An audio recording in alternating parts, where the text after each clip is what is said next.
Oke, Bismillahirrahmanirrahim. Mungkin saya nggak panjang-panjang. Enggak, tapi ini ada 3 pertanyaan saya jawab dengan satu konsep sekaligus. Ini tadi Cak Mat tanya tentang teori konstipasi, teori konspirasi, dan segala macamnya itu tadi. Terus pasrah itu kapan supaya pas dan bener, dan sekaligus ini ntar menjawab Mas Alfian sing Tuhane udut kuwi mau. Neng enak Mas Tuhan iso ganti merek sak enake dhewe iki. Enak iki. Nek lagi kere ya Tuhane kere. Lagi sugih ya Samsu. Samsu ki rokok butuh komitmen. Nek udut tuh suwe banget kaya rabi wae udut tuh. Suwene meng rokokan wae komitmen. Oke, ini saya ingin memberi sebuah konsep dasar. Ada 3 hal. Pertama, yang harus diawasi adalah prekonsepsimu terhadap sebuah konsep. Nanti saya jelaskan lebih jauh. Nomor 2 adalah pemahaman atas limitasi dirimu sendiri. Nanti saya jelaskan lebih jauh. Nomor 3 tentang konsep pasrah. Posisi pasrah apa dan di mana, itu konsepnya, garisnya harus jelas. Ini Mas, tadi yang tanya tadi tentang pasrah siapa? Mas Hidayat. Oke, Mas Hidayat. Oke, sebentar nyambung. Saya pengen menawarkan konsep yang selama ini saya pakai. Saya dalam hidup saya nggak ngomong ini harus kayak gini ya. Saya cuma menawarkan konsep yang saya pahami. Ini juga berhubungan dengan kesuksesan orang, berhubungan dengan bagusnya organisasi atau enggak, hampir berhubungan dengan segala hal dalam hidupmu. Karena manusia sama-sama dikasih modal 24 jam dalam sehari. Manusia sama-sama dikasih modal energi segitu, tapi ada yang efektif berhasil, ada yang tidak. Apa yang salah? Nah, saya kemudian ada rumus, ada konsep yang saya pakai, yaitu kita harus ada lapis di dalam luar diri kita, sehingga kita tahu kalau sesuatu masuk lapisan yang mana, dia butuh energi yang sebesar apa, dan apakah kita harus pasrah ataukah kita harus berusaha. Ini tadi yang saya maksudnya gini, satu prekonsepsi, kalau Anda ngomong pasrah, Anda komplain karena pasti Anda berhubungan dengan hasil. Yus nanti laku apa ora terserah, tak pasrah. Nah, pasrah karo hasil itu jadi satu konsep, padahal itu 2 konsep yang sama sekali berbeda. Pasrah ya pasrah, gue bekerja keras itu pasrah karena kamu tidak menagih hasil di situ. Tapi saya main konsep ada 3 lapis itu. Lapis yang paling dalam, yang paling dekat dalam diri saya adalah itu yang paling energinya paling banyak dikeluarkan dan paling banyak dipikirkan. Itu adalah saya sebut sebagai lingkar pengaruh, di mana kita bisa benar-benar mempengaruhi sekitar kita. Mempengaruhi dalam tanda petik, dalam arti bukan propaganda ngono ya. Maksudku gini. Kalau orang nyetir itu kan kamu bisa mempengaruhi motormu mau kemana. Jelas ya, itu namanya lingkar pengaruh pertama. Kamu benar-benar bisa melakukan sesuatu dan langsung di depanmu kamu langsung bisa melakukan. Nah, itu garis pertama, saya sebut sebagai lingkar pengaruh lah, anggap baik gitu. Lapis kedua saya sebut sebagai lingkar peduli. Jadi saya memperdulikan, tapi saya tahu persis bahwa saya tidak benar-benar bisa merubah terlalu banyak. Kalau naik motor tadi lingkar pengaruh adalah yang nyetir, lingkar peduli adalah kamu yang dibonceng. Kamu kan pasrah sama yang nyetir. Ya memang bisa monceng belok kiri, kamu ikut belok kiri kanan karena kamu di atas motor. Kamu bisanya hanya peduli. Hanya awas hati-hati, hati-hati. Ngerem, ngegas. Itu pun kalau kebanyakan ngomong disikut mesti. Asu kakek ngangkem kowe wis nyetir kene. Meng bonceng ya kan gitu. Jadi ada kalau kamu pada lingkar peduli itu jangan terlalu stres. Orang kamu juga sudah keputusan awal bahwa kamu mau bonceng dia. Itu kan kamu pasrah sama yang nyetirin kamu. Oh, jadi ojo stres kalau dia jani mau lewat kono ora macet kok kowe lewat kene itu. Kamu menyetreskan hal yang memang sudah kamu serahkan di awal, ojo stres. Yang ini lapis kedua ya, yang lapis ketiga paling jauh adalah lingkar perhatian. Lingkar perhatian adalah kowe maca koran, kondisi DPR kaya asu kaya ngopo sing diceritake ngene gini itu pergantian reshuffle dan segala macam. Kowe harap stres kaya ngopo, kamu tidak akan bisa merubah apapun di situ. Kenapa kamu menghabiskan energi untuk hal-hal seperti itu? Bukan berarti tidak perlu diperhatikan, makanya saya sebut sebagai lingkar perhatian. Perlu kamu perhatikan, kamu pelajari agar kamu ambil pengalamannya sehingga kamu bisa mengaplikasikannya pada lingkar pengaruhmu. Oh, itu buruk, berarti aku melakukan di lingkar pengaruhku tidak seperti itu. Nah, yang harus diperhatikan pertama adalah bagaimana kamu melakukan lingkar pengaruhmu secara benar-benar. Kalau itu nanti sudah benar, sudah efektif dipercaya orang, lingkar pengaruhmu akan naik. Jadi kamu bisa mempengaruhi orang lebih banyak lagi. Karena pengetahuanmu bertambah, itu jadi bergeser. Tadi lingkar pedulinya bergeser, kerangkul jadi lingkar pengaruh. Sekarang kalau yang camat ngomong sama gubernur ngomong, lingkar pengaruhnya berbeda kan? Yang satu yang manut wong sak kecamatan, yang satu yang manut wong sak provinsi. Peraturannya juga, aplikasinya juga pasti berbeda. Nah, itu yang saya sebut sebagai lingkar pengaruh. Ini langsung ke Mas Alfian tadi. Angel tentrem ngasih Tuhan udut ini mau. Ini menarik banget ya. Anda stres pada informasi di lingkar perhatian, itu butuh Anda perhatikan. Anda tahu kalau Anda itu bikin Anda stres, Anda tinggalkan nggak masalah. Nggak usah baca koran sekalian, nggak usah nonton TV sekalian, karena itu hanya di lingkar sangat luar, lingkar perhatianmu tok. Jauh di luar sana, bukan di lingkar pengaruhmu. Orang yang sukses adalah bagaimana dia mempelajari dan melakukan sesuatu secara efektif di lingkar pengaruhnya. Wong kue neng kene mumet sing neng adoh. Ngopo kue mumet adoh ngono? Udah, itu jadikan faktor lain. Jadi gini, kalau lingkar pengaruh itu yang nyetir, lingkar kepedulian adalah yang bonceng, lingkar perhatian adalah motor lain. Pernah kamu dalam hidupmu ono wong ngelanggar lampu merah, wah kayak asu kayak mana stres kayak ngelanggar lampu merah wong kayak mau tau dicekel polisi tau ya. Kamu buang waktu, gimana itu sama sekali di luar pengaruhmu. Dan kamu juga gak harus peduli 100%. Tapi kamu bisa ngambil pelajaran tuh. Ngelanggar lampu merah, ketangkap polisi. Jadi kamu ketika nyetir motor, jangan ngelanggar lampu merah. Atau kalau kamu dibonceng, ngomongi, jangan ngelanggar lampu merah. Jelas ya? Jadi jangan stres pada sesuatu yang di lingkar perhatian. Aduh, lingkar perhatian. Masih sangat banyak PR di lingkar pengaruh di sekitarmu. Kalau kamu sehari-hari ngobrol apa? Ada yang ngobrol ekonomi Indonesia? Ada yang ngobrol calon gubernur siapa? Tapi kita banyak loh di Twitter gosip, nanti reshuffle siapa? Wakil presiden mau diganti ada Malik katanya, aku ngekek itu loh daftarnya. Mau diganti ada Malik, gali suku kubur. Nah itu banyak orang-orang yang ngobrolnya di topik-topik di lingkar perhatian.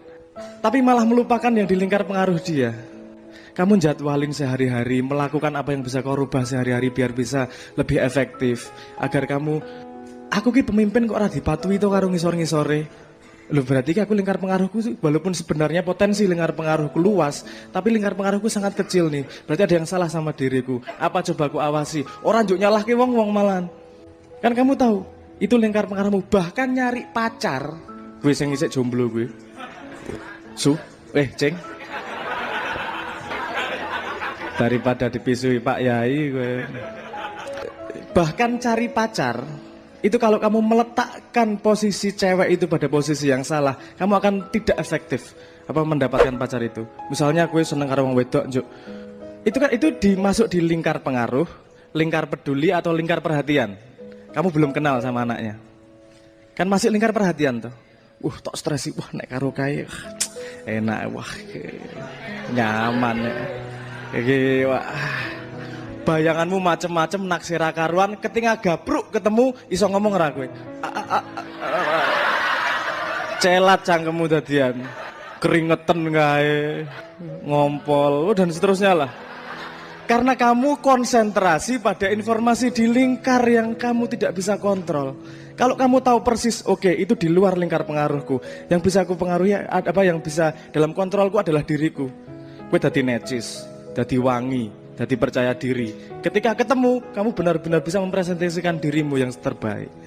Efeknya pasti akan, engkau ketemu orang juga gagu. Karena kamu tahu persis yang bisa kamu rubah adalah yang di dalam lingkar pengaruhmu, bukan di lingkar perhatianmu. Ojo salah itu.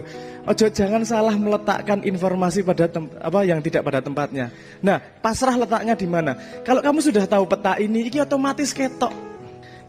Semua hal-hal yang kamu di posisi lingkar perhatian atau lingkar peduli, itu kamu cuma bisa pasrah. Ora usah urusan kerjaan, ora usah urusan apa-apa. Kowe bonceng mobil wae. Kamu naik di dalam mobil, naik bonceng di motor itu kan kamu juga cuma bisa pasrah. Arep piye kowe? Melu tak ewangi kene ngidak gas. Ya ora iso. Ya buyar to. Itu saja kamu harus pasrah mau gak mau. Tapi ketika sesuatu masuk dalam lingkar pengaruhmu, jangan pernah berhenti melakukan yang terbaik. Karena itu memang di depan matamu, kepasrahan. Tuhan memasrahkan sesuatu pada dirimu untuk kau perbuat dan kau perbaiki.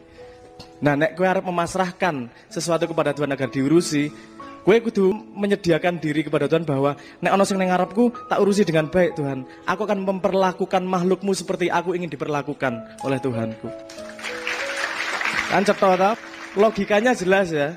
Nah, ini benda hal-hal ini, sesuatu di sekitarmu itu juga maju mundur iki. Kadang masuk ke lingkar kayak anak lah. Ketika di rumah masuk lingkar pengaruh. Nanti udah masuk sekolah, nah lingkar kepedulian nih. Jauh lagi lingkar perhatian, nanti mendekat lagi dan terus-terusan itu. Kemampuan untuk melihat secara tepat informasi apa masuk pada lingkar apa, itu yang disebut kebijaksanaan. Jadi Anda benar-benar perlu kebijaksanaan untuk memilah. Karena kalau kamu dalam hidupmu dengan jelas memilah itu, akan efektif hidupnya. Kamu mengerjakan hal-hal yang memang benar-benar merubah sesuatu. Jadi nek kowe pengen ngerubah Indonesia, stres karo Jakarta, tak takon meneh itu lingkar pengaruhmu atau lingkar pedulimu atau lingkar perhatianmu. Bukan berarti dicuekin ya, tetap diperhatikan. Karena kalau Tuhan ngejabai suatu saat itu akan menjadi lingkar pengaruhmu. Dan ketika itu menjadi lingkar pengaruhmu, kamu harus siap dengan segala kebutuhan pengetahuan, kebijaksanaan dan cintanya. Ngoten nggih. Paham ya pertanyaan? Nah, ini aku takon. Ada teori konspirasi, itu lingkar pengaruh, lingkar peduli atau lingkar perhatian? Atau di luar lingkar perhatian?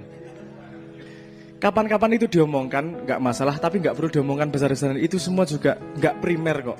Asal kamu melakukan lingkar pengaruhmu dengan benar, merasa gembede lah. Yang benar kamu lihat benar-benar memang apa yang bisa kamu lakukan, yang dalam lingkar pengaruhmu kamu lakukan dengan benar. Merasa nyalah ke wong dhisik sementara lingkar pengaruhmu belum kamu lakukan dengan benar-benar. Jelas ya filahnya ya. Pasrah kapan sudah oke ya. Supaya pas dan benar. Tadi ada pertanyaan seperti itu, benar nggak? Nah, pas dan benar itu yang kamu maksud skenariomu atau skenario Tuhan? Oke, itu lingkar pengaruh atau lingkar perhatian atau lingkar kepedulian? Wes ya bisa ya, kita nggak stres dengan itu, yo ketawa mengguyu-guyu, nek maya standar gini. Supaya pas dan benar. Kalau pas dan benar menurut Tuhan, kamu nggak akan bisa tahu kapan titiknya. Yang bisa kamu lakukan adalah kusnuzon akan hasilnya. Karena kamu nggak akan pernah tahu kapan. Yang kamu anggap buruk sekarang bisa jadi mempersiapkanmu untuk kebaikan di masa depan yang kamu nggak pernah tahu. Ceritamu itu panjang dan kamu belum tahu perjalanan ceritamu sepanjang itu. Jadi untuk tahu tentang pas dan benar, itu kamu harus juga mau setia untuk melewati proses perjalanan itu. Mesti ngalami enak, ngalami ora enak, ngalami gelo dan seterusnya. Itu coba kamu perhatikan langkahnya, kamu belajar apa. Karena saya yakin kalau kamu berdoa misalnya kamu minta mobil sama Tuhan, Tuhan tidak akan langsung memberimu mobil. Tuhan akan memberimu rezeki untuk bisa beli bensin mobil dulu. Kalau kamu langsung dikasih mobil, nggak punya duit untuk beli bensin, yang gue ngopo mobilmu? Komprehensif Tuhan itu mikirnya. Kue paling yo kermi babi bandingin menungso itu loh yang saya pernah ngomong itu loh. Jadi nggak pernah mengira kamu, ngopo tuh aku orang tekan-tekan kono. Jangan-jangan kamu dalam lingkar pengaruhmu belum lengkap kamu lakukan, belum lengkap kamu bereskan. Nanti kamu dikasih mobil, nggak bisa nyetir. Dikasih mobil, nggak bisa beli bensin. Dikasih mobil, malah gayang-gayanan. Kan kamu pengen diberi sesuatu sama Tuhan yang ingin mendekatkanmu kepada Tuhan. Ketika kamu mintanya sama Tuhan, pasti dikasih alat semua yang dikasih agar mendekat kepada Tuhan. Kalau menjauhkan, ya rasa dikasih sekalian. Apakah itu kalau tidak dikasih, apakah buruk? Baik, buruk, itu selalu butuh measuring stick bahasa Inggrisnya. Bahasa Indonesianya apa ya?